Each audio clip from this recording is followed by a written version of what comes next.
Where? There, it's going to be prepared for what's coming your way. You indicated earlier that citizen engagement was still a vast construction site. And then later you said that 92% in people in government want citizen engagement.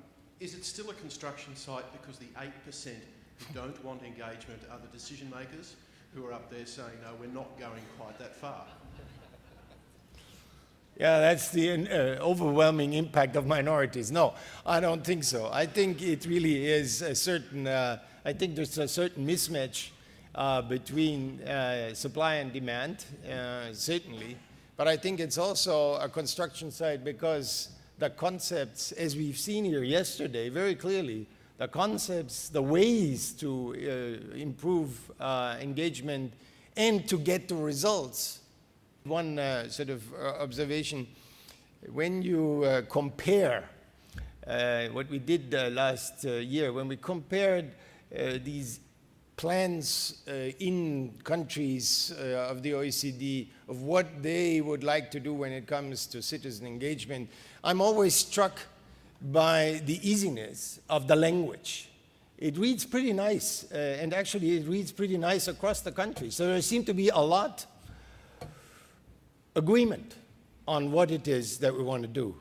But I'm sure if you were looking at the debate here yesterday in comparison to some of those debates that are taking place elsewhere, you will see also very important impact of what the current situation in the countries are, what traditions are, what the reflection of the value of institutions would be.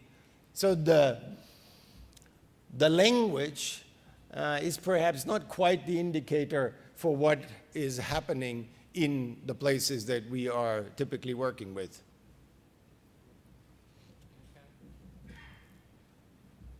Got a couple of questions over there in the corner.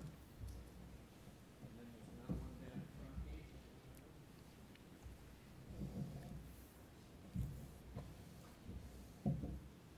Good morning. Thank you for the segue.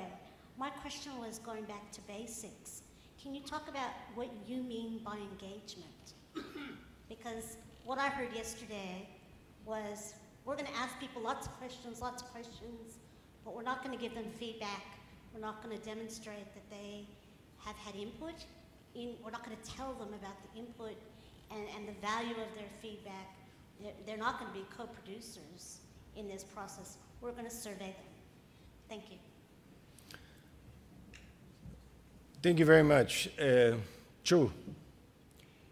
Engagement is a broad concept, but let me be very specific. You know, I think when a few years ago the question came up, how do we ensure consultations when governments do use or change legislation or regulation? And you will remember that in the early days, consultation was something that was basically left to those who were trying to change it. Was it necessary? How it would be done? It was not really very structured. If you look at it today, some of the countries, including Australia and Canada, have really made this type of engagement a very structured way. When you talk about policy design today, you have at least very strong guidelines by which you have to consult, whom you have to consult, but not just only to make sure that the feedback is there, but also that you respond to it and that you would say, I take this into account because of, and I do not like it because of. So there is that kind of additional feedback necessary, and it means those who have made the effort to come in, they know what's happening to these efforts during the process of legislation. I think that's something that has not been invented in a very short period of time. Actually, it took quite a while to get to that stage of sophistication in consultation processes. But I tell you, the question is not because now we have a very nice process that we also have the good results. The process is really very well tuned in, and many countries are looking to cases like Australia or Canada when they want to design their own consultation procedures. The question remains, what's the impact on the quality of policies?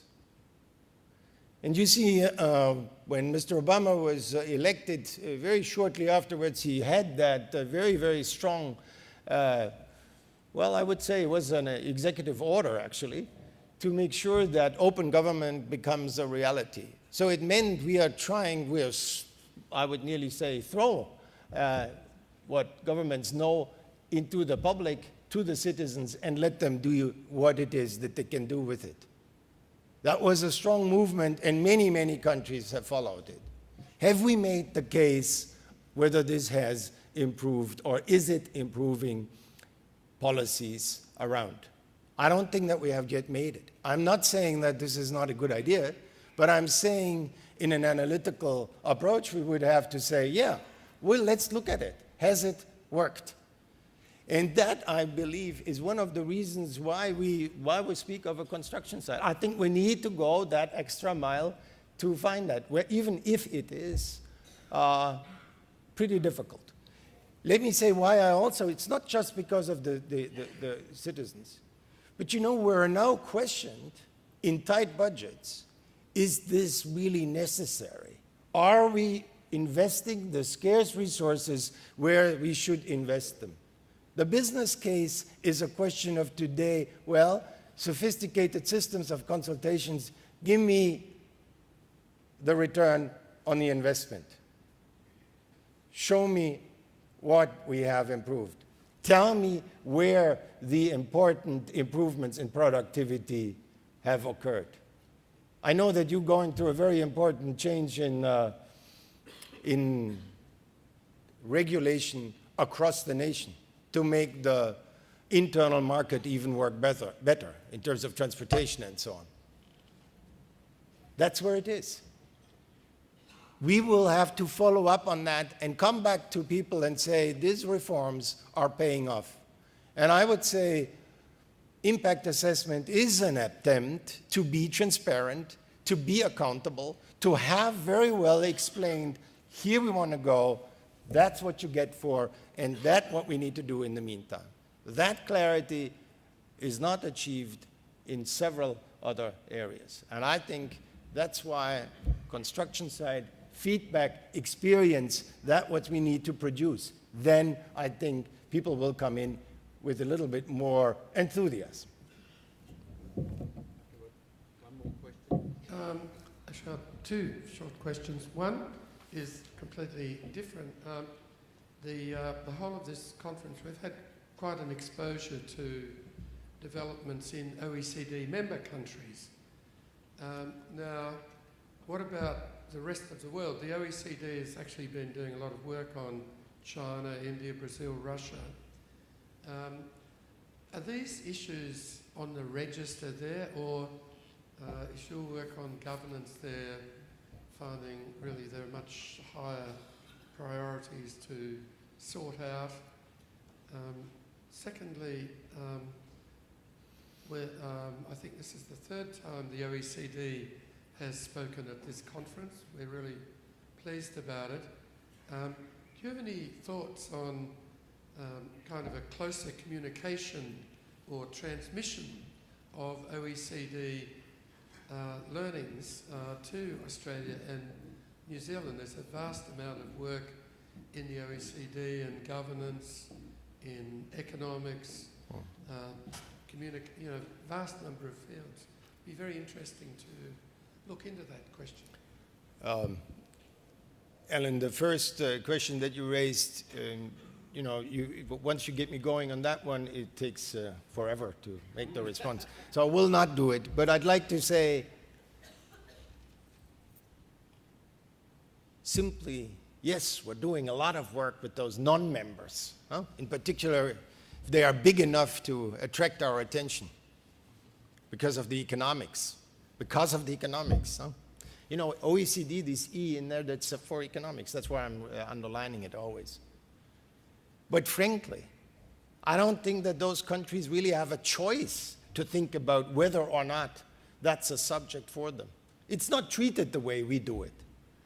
But look at it, especially, I think, I come back on this development in the Middle East and North Africa.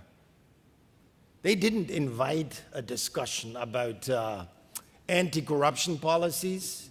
They didn't invite a discussion about transparency, of accountability. It happened. And there is no place in this world, if you look at it with terms of technology, there's no place in this world where that doesn't filter through. Not necessarily the same speed, not in that kind of an audience, of course, but differently, but very effectively. And in particular, I think, in a very different way than we were used to see this. There is no leader. If you look into places like Tunisia, I was with the Secretary General there a few weeks ago, and what we see, there is no leader. There is nobody who you could say, that's the one who takes the reform forward. No, it's all together. They can appear and they disappear. It's the same in Egypt. There is a great movement there, but it just is a question of an expression of public, of citizen engagement. So I don't think that we will see the same kind of instruments discussion that we have here. But we're at it, Alan. We're at it. I can tell you there aren't many places where we wouldn't go. And sometimes, madam, it is really the question of, you take a technical instrument like the consultations for regulation. And what do you see? You launch the whole thing. Because, of course, once I start asking someone, he says, okay, that's a very interesting question, but tell me, why don't you ask me a few other questions on which I also would like to express my views. So trust is, I think, I would trust it that moves. OECD and Australia, well, I mean, in the area of public governance and territorial development, I think we're, professionally, we're nearly obliged to look to Australia because you're always so creative and inventive, and each time that you look there again, there's a new idea. So everybody wants to know about it, and therefore, I wouldn't say it's sort of a one-way street. Sometimes when I come here, Ellen, you invite me, then I am very happy that I can at least contribute to your debate.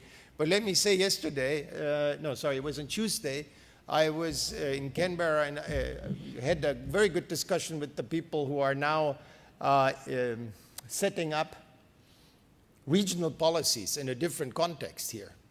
And the minister was very interested in seeing what is it that the OECD has been doing recently on regional policy.